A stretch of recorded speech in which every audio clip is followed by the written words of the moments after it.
Aquesta tomata, que se diu Amela, Reboran està comprant el Corte Inglés. El preu és aquest, però també, a part d'aquesta tomata, que és la mateixa, aquesta tomata és la mateixa. L'únic que passa que és imperfecta, que té coses que no és perfecta com aquesta. Anem a provar les dos tomates, perquè aquestes dos tomates, l'arròs que una val a quasi 30 euros el quilo i l'altra sols a 6,50. I la diferència és molt gran. Esta tomata, la mela, sobretot és per a restaurants, estrella Michelin, puestos molt gourmets. I aquesta tomata jo crec que està més considerada per gent més normal, que no se pot gastar 30 euros al quilo.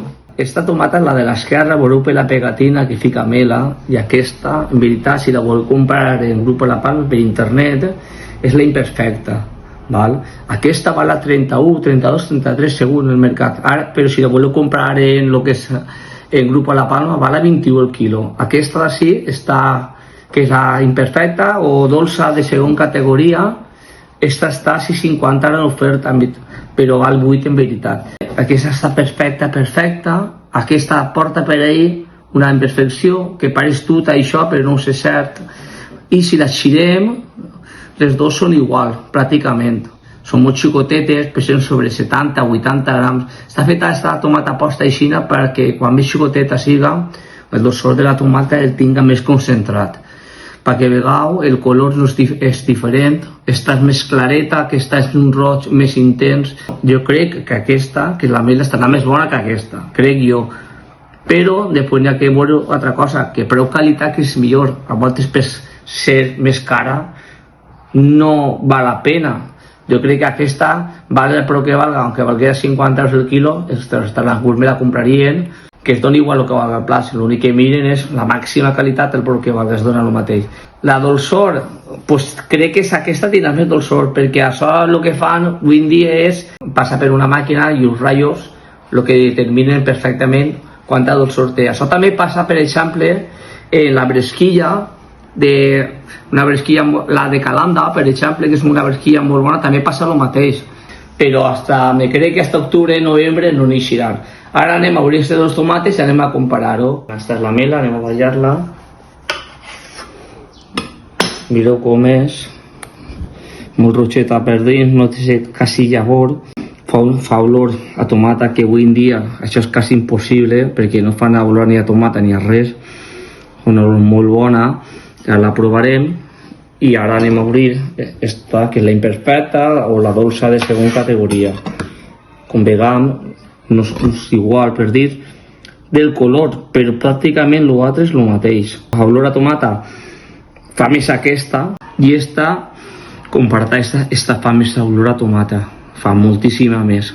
Són igual, perquè pràcticament són igual les dues tomates. Una està un poc més madura que l'altra, però per a mi és la mateixa. Anem a provar-la, anem a menjar-se la mela, que és esta, que porta la pegatina. Una tomata molt dolça, acideta un poquet, però sobretot l'important és que fa sabor a tomata. Això és tomata de molta qualitat. Esta d'ací, la imperfecta, a veure què fa. Esta ja se nota que la pell és un poc més dura, no està tan dolça com aquesta. Esta està un poc menys, però jo si tinguera de decantar-me per una de les dues, me decantaria per aquesta. Jo crec que si la deixarem maurar una miqueta més fora de la nevera, 2, 3, 4 dies fora de la nevera, jo crec que la diferència sí se notaria, però prou qualitat jo recomano esta. Jo, per mi, me quedaria en esta elecció. Per el preu són 4 voltes menys, quasi 4, un 350% aproximadament menys. Jo crec que esta, si deixem un poc més maurar, jo crec que val la pena esta comprar. Lo que passa, el problema d'esta tomata de imperfecta solo se pot comprar directament ahí. En el Grupo La Palma de Granada se les pot comprar esta. Aquesta, en canvi, si la voleu, la podeu comprar-ne una soles i podeu vosaltres fer el mateix experiment i comprar-la vosaltres. La venen en el gourmet de Corte Inglés. Que vegeu, a 2,10 euros la tomata pesa 70 grams i la podeu provar.